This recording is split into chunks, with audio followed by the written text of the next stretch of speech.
Um bom dia a todos, um bom dia a todas. Sejam muito bem-vindos aí ao primeiro podcast de uma autopedagogia, né?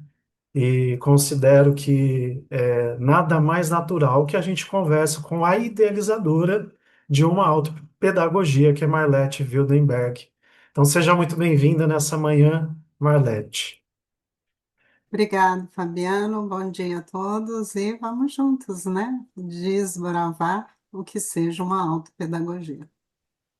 Maravilha, mas hoje eu considero que tem um tema central, né? Um eixo aí que é desenvolvido dentro de uma autopedagogia, que é a mediunidade, né? E dentro dela, a inteligência mediúnica, porque você tem apresentado um outro olhar sobre esses processos, né? E considero que seria muito importante dialogarmos sobre isso e já querendo também reforçar um convite mais para o final que faremos sobre uma imersão aí que você está oferecendo aí para o final desse mês.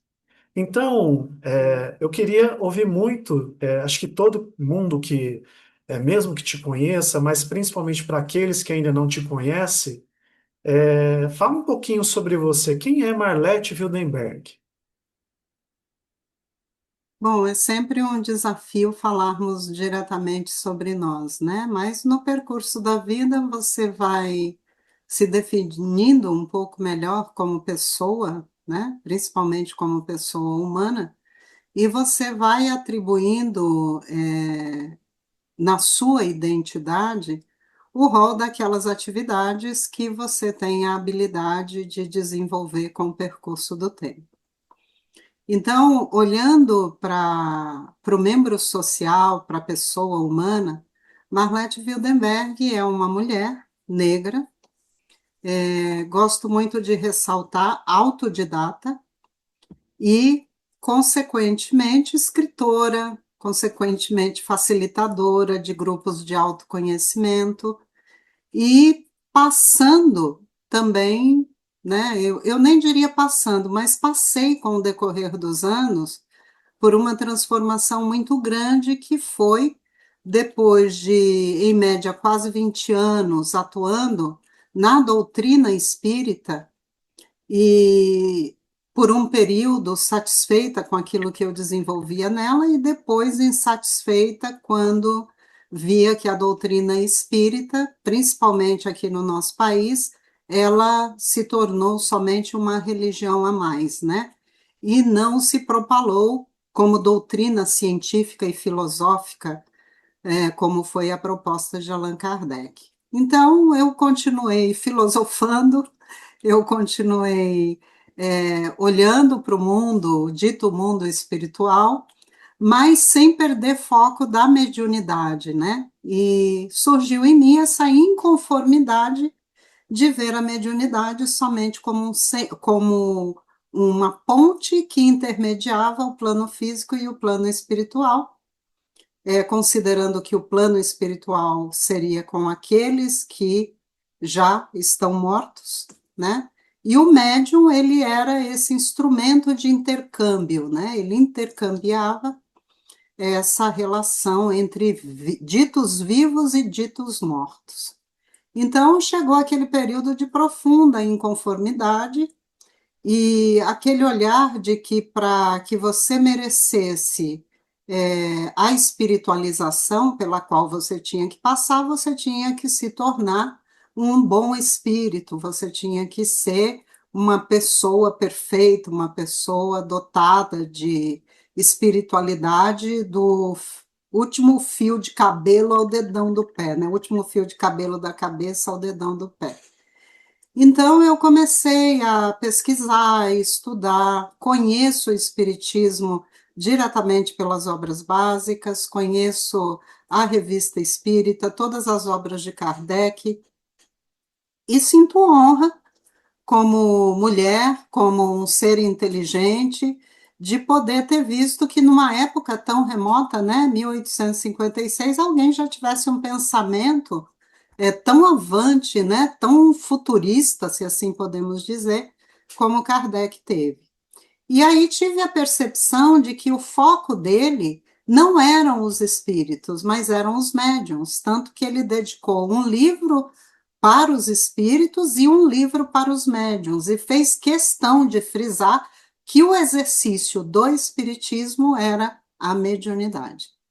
Então, a partir dessa concepção, eu vi que os centros espíritas, pelo menos os que eu militei, não ofereciam essa condição de se ir além do aspecto religioso, da salvação, da caridade, dos passes, de receber os espíritos na mesa, de tentar doutriná-los, e eu não me sentia muito merecedora de ter que doutrinar espíritos que tinham as mesmas falhas que as minhas e que eu era tão limitada quanto eles, né, naquela época, e não era tão boa quanto os espíritos que se apresentavam como bons e superiores. Então, a partir dali, me tornei uma ovelha desgarrada do espiritismo e comecei a perceber que o processo de espiritualização ele passava primeiro pelo reconhecimento de que nós somos totalmente inconscientes sobre aquilo que somos de fato,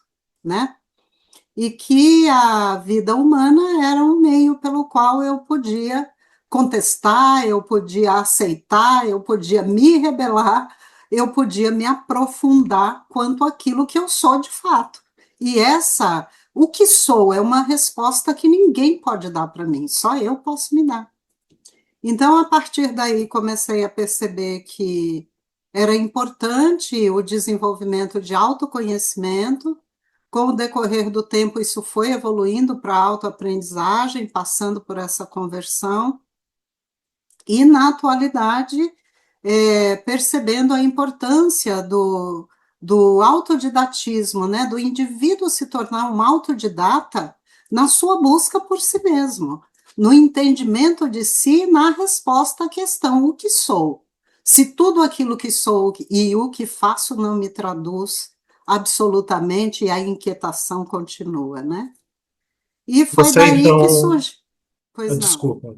Então você acaba inaugurando ou trazendo uma nova concepção sobre a mediunidade, que é diferente daquela que eu mesmo experimentei dentro das casas espíritas, que é a mediunidade como sentido para lidar com os mortos que eram incorporados pelos médiuns, e ali tinha uma lida moral, como você mesmo colocou, né?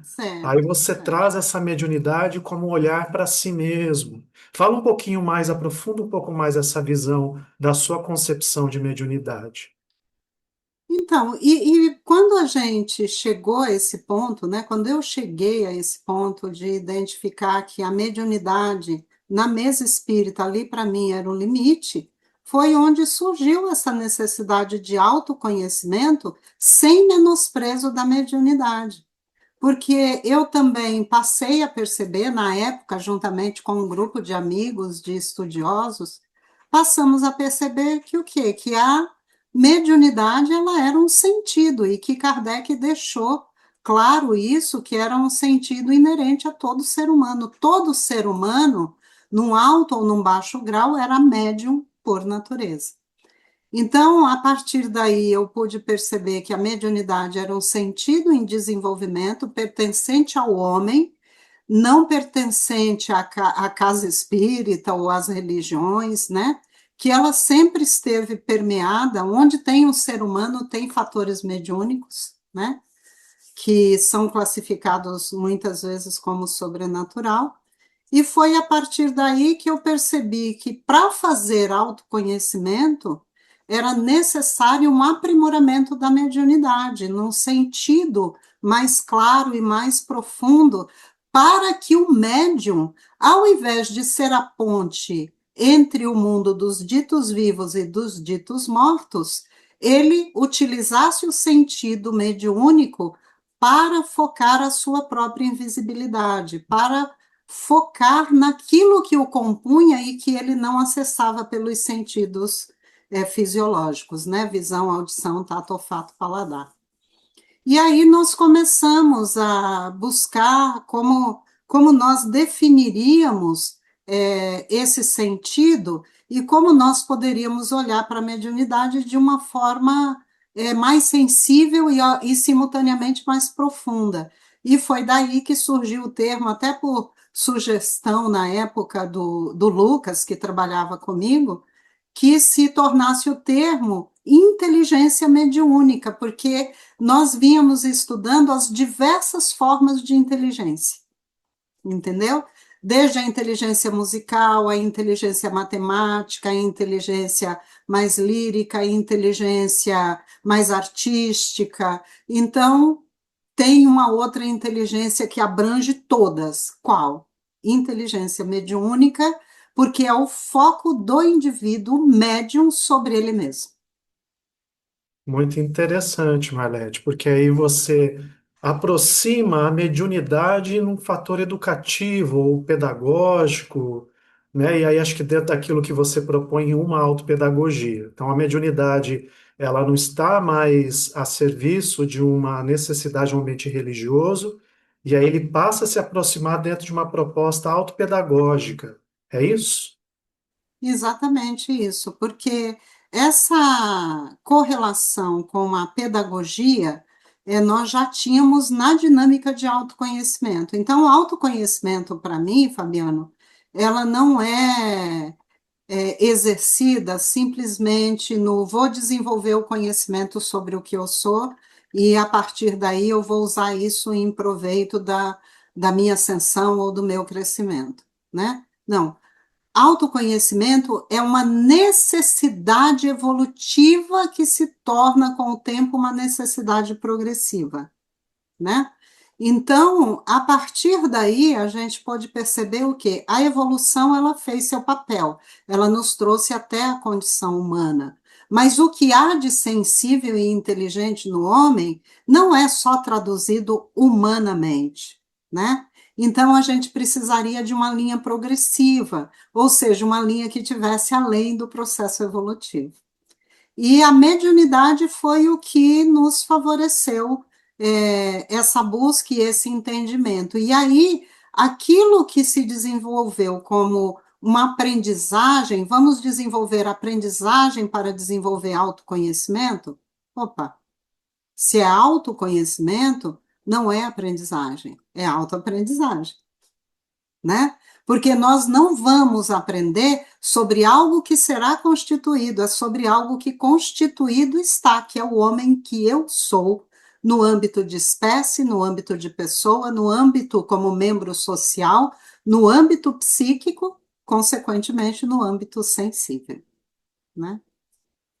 Magnífico. Então, seguindo aí essa linha de pensamento, a inteligência mediúnica, então, ela entra como um dos principais processos para que essa progressividade seja possível, né? Certo. A inteligência mediúnica, ela é um fator primordial para se desenvolver essa linha progressiva, que ela começa com autoconhecimento, passa pela conversão da autoaprendizagem e entrega para o indivíduo a responsabilidade do seu autoconhecimento, da sua autoaprendizagem e do seu comportamento autodidata em relação a si mesmo. Então, nós saímos do contexto evolutivo, que é geral, para o contexto progressivo individual. Então, cada indivíduo em si ele passa pelos processos de uma autopedagogia, porque cada indivíduo em si é um método pedagógico para ser conhecido por si mesmo. Incrível isso, né? Se enxergar como um método único que só eu posso acessar, através desses instrumentos, através desses ambientes. E eu até queria que você falasse um pouco, olhando para a inteligência mediúnica, como é que se desenvolve, olhando para os ambientes que você oferece uma autopedagogia, né, dentro da MW, como é que tem sido desenvolvido ou estimulado o desenvolvimento da inteligência mediúnica? Sabe, Fabiano, Allan Kardec, ele foi uma inteligência muito avante do seu tempo, né? Quando ele coloca a mediunidade como um sentido inerente a todo ser humano, ele coloca ali uma classificação que a gente precisa observar profundamente. Se a mediunidade está no médium, ela deve servir em primeiro lugar a ele mesmo, né? Porém, ela não tem o objetivo de tornar o indivíduo melhor, ela tem o objetivo de tornar o indivíduo visível para ele mesmo.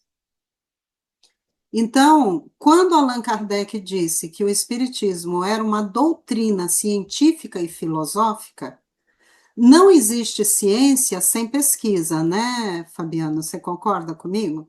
Sem E dúvida, não existe ciência sem pesquisador.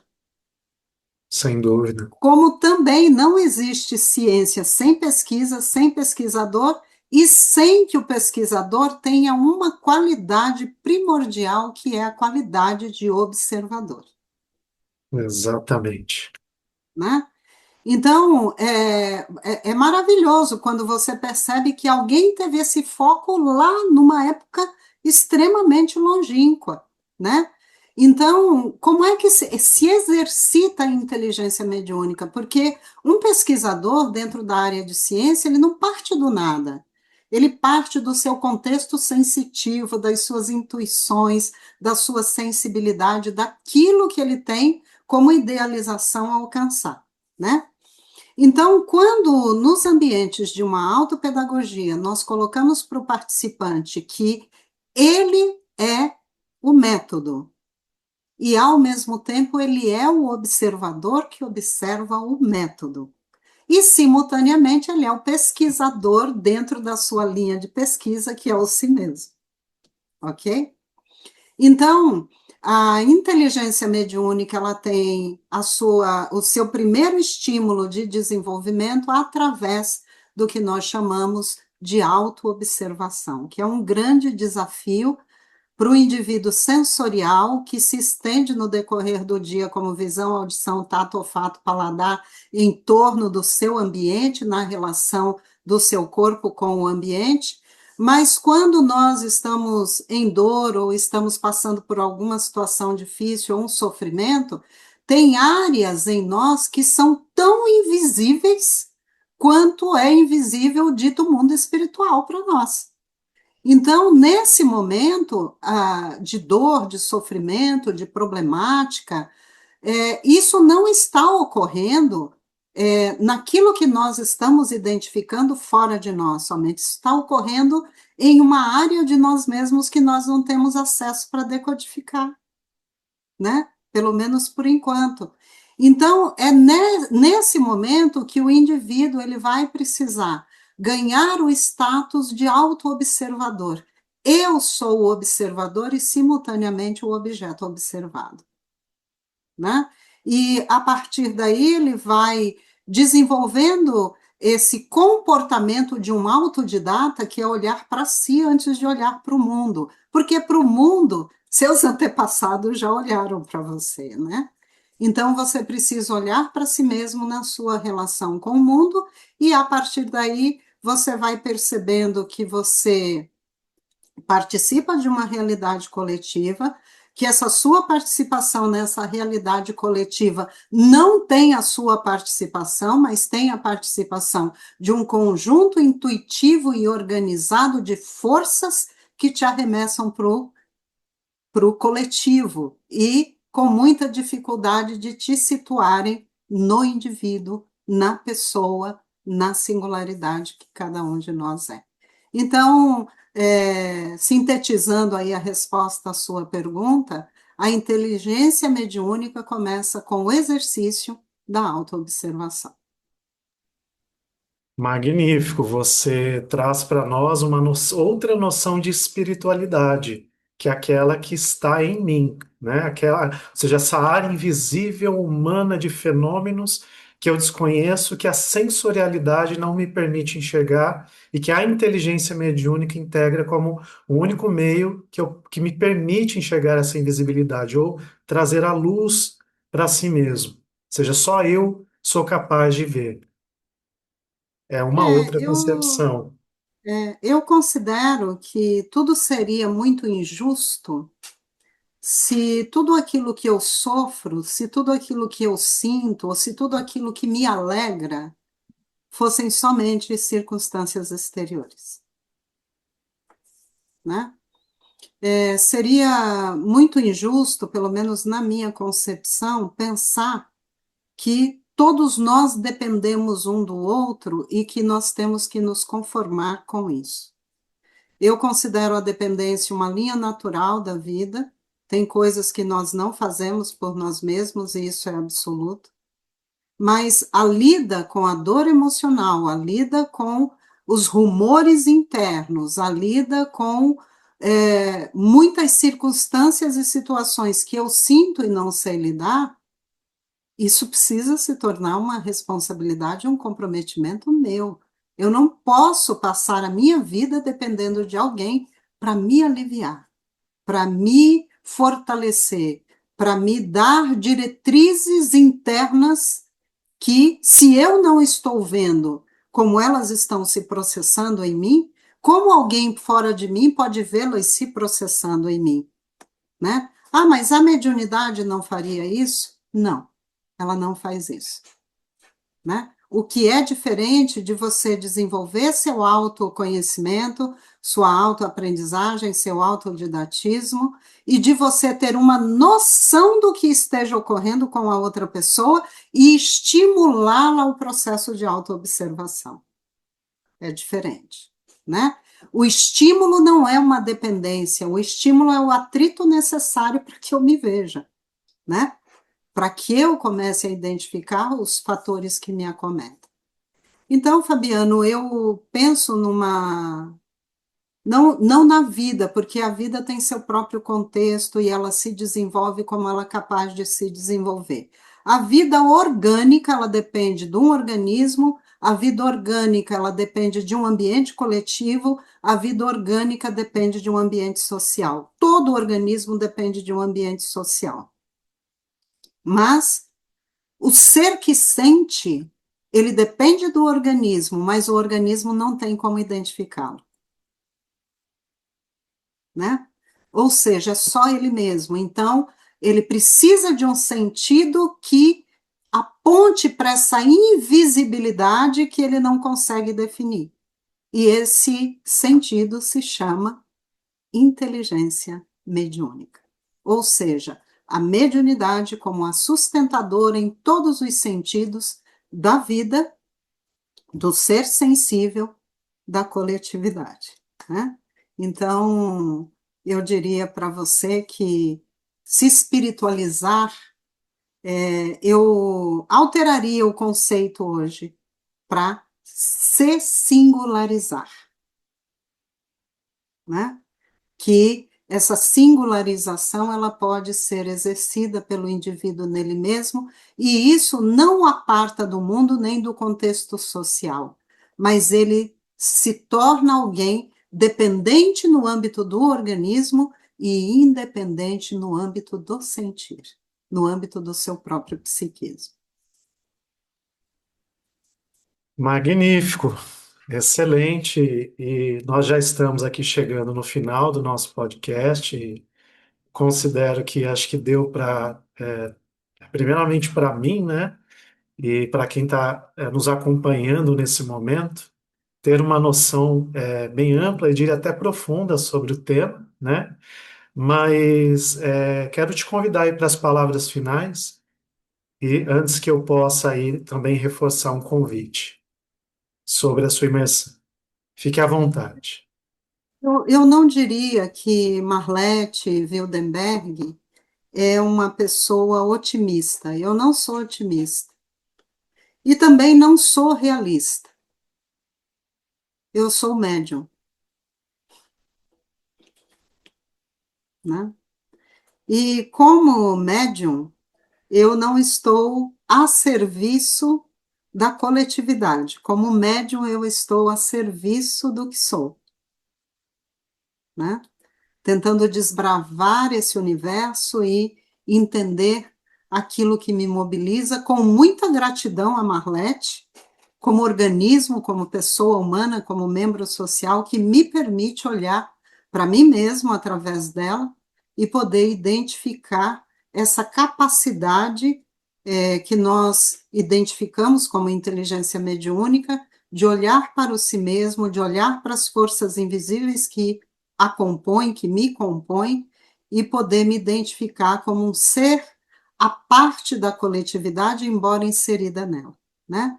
Então, hoje eu diria que sou um ser singular, que tento exercer autodidaticamente a minha incondicionalidade sobre o que a minha humanidade comporta, e, consequentemente, isso me torna um ser com relações mais produtivas, com relações mais sensíveis, com relações mais objetivas, portanto, mais singulares, na busca de constituir a autopedagogia que nos possibilita esse olhar mais sensível para nós mesmos individualmente, né? O indivíduo se singulariza por quê? Porque ele aprende a olhar para ele. E isso, volto a reforçar, não o desconecta do mundo, o torna conectado ao mundo de uma forma mais sensível. E a si mesmo. Bom, quero novamente agradecer imensamente por esse primeiro podcast, por inaugurar esse ambiente que estará trazendo volta e meia, ou pelo menos a proposta é mês a mês, dialogar com você sobre este e outros assuntos que envolvem uma autopedagogia. Até me veio à mente, a hora que você estava finalizando, um trocadilho que você utiliza, que eu gosto muito, né? Mediunidade, medida da unidade, né? Exatamente. Mediunidade é a medida do ser em si, né? Ninguém pode medir Marlete para mim, só eu. Então, fechamos com chave de ouro, como diz um amigo. E eu quero aproveitar então para convidar todos aqueles que se interessaram por esse assunto, que a marletewildenberg.com.br é o site onde está disponível essas informações e muito mais. Estamos também nas redes sociais, né? A Marlete Wildenberg, através dos seus ambientes, como os cursos VTR, Inteligência Mediúnica, Infância Invisível, Estou Passando por Mim, Devo Saber-me, né? As práticas de inteligência mediúnica, que teremos chance de falar sobre isso também, quero muito falar com você Certamente. sobre isso. E a gente quer fazer um convite especial para esse final de mês, no dia 28 do 3, e no dia 29 do 3 nós teremos a imersão em inteligência mediúnica, que começa no dia 28 das 9 às 12, se estende depois das 3 às 6 da tarde, e no dia 29, que vai ser domingo, das 9 às 12 horas. Para que os interessados dentro dessa imersão, se tiver aí querendo entrar em contato conosco, é muito simples. A gente vai deixar aqui para vocês o WhatsApp com o código 14, código de área, né? E o celular 997214280. Mas, junto com esse material, depois a gente vai deixar escrito na legenda tudo certinho para vocês, fiquem tranquilos, tá bem? E é isso. Como Tá bom? você diz, Agradeço. gratidão ativa hoje nesse podcast. Também agradeço, Fabiana, essa oportunidade da gente dialogar livremente sobre aquilo que nós realizamos em nós mesmos no percurso da nossa vida orgânica. Obrigado, querido. Valeu. Muito obrigado.